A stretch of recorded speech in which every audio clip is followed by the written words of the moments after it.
Bonjour mesdames et messieurs. Surpris de savoir que nous sommes toujours dans les prolongations de la présidentielle du 24 février 2019. Après 3 mois, la commission d'observation de l'Union européenne évalue la présidentielle sénégalaise. Selon Dakar Times, Madame Elena Valencia, chef de la mission d'observation de l'Union européenne et compagnie, ont fait une analyse détaillée du processus électoral à travers ce document, ainsi que des recommandations techniques pour l'amélioration des scrutins futurs. Parmi ces recommandations, 8 sont jugées prioritaires par la mission de l'observation de l'Union européenne. Et parmi ces 8 recommandations, Vox Pop citant le plus important certainement, c'est-à-dire l'abandon du parrainage et dans les plus brefs délais. Son organisation poserait des problèmes politiques et organisationnels sérieux. L'Union européenne veut une réflexion d'ensemble sur les dispositifs du parrainage citoyen pour les élections législatives à venir. Et les recommandations de l'Union européenne choquent Ali Ngouille ainsi que les services du ministère de l'Intérieur. Selon source A, même absent du territoire sénégalais, le Bourba Djolof des temps modernes reproche à l'Union européenne d'outrepasser ses prérogatives. L'Union européenne n'a pas de compétence à faire supprimer une loi votée à l'Assemblée nationale sénégalaise et donc ça relève de la souveraineté. Ali Ngouille,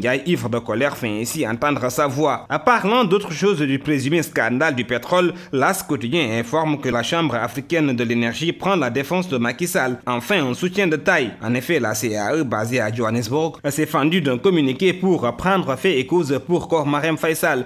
Selon la Chambre, le document de la chaîne britannique BBC est une obsession pour ternir l'image de Macky Sall. La division des investigations criminelles fouine son nez dans les odeurs puantes du pétrole et du gaz, selon les Échos. Babacar Mbaye-Ngaraf et le directeur général de Petrosen sont déjà auditionnés. Et Lugnibok, selon toujours le même quotidien, prend plaisir à investir la rue pour mettre la pression sur les autorités sénégalaises à éclaircir la lanterne sur le dossier pétrogazier. Le mouvement donne rendez-vous aux Sénégalais vendredi prochain pour un autre sitting à la place de la Nation. Et du sport à la une du quotidien Le Stade, toujours du football avec la Coupe d'Afrique des Nations qui se profile à l'horizon J-3 selon le quotidien. Axe central des Lions, 4 clean sheets de suite. Koulibaly Sané, la solidité est retrouvée dans l'axe central sénégalais. Le duo montre plus de complicité depuis 2013. Salif n'a perdu que 2 fois. Si, ils ont fait leur preuve. Et parlant de la Copa América, Daniel Alves, capitaine de la Seleção, les Brésiliens, selon lui, le Brésil n'est pas plus faible sans Neymar. De la lutte sénégalaise à la une du quotidien Sunulamb, Gris Bordeaux freiné par Reug Fass perd son dernier espoir selon le quotidien. Les cadres Gris, Papa Sow, Lac Rose, Forza à la rue, Général Pape Ndoye, Barangay dans le doute. Et le vainqueur du petit frère de Gris Bordeaux à la une du quotidien Sunulamb, Reug, si Luc Nicolaï me donne une avance, je la prendrai sans hésiter.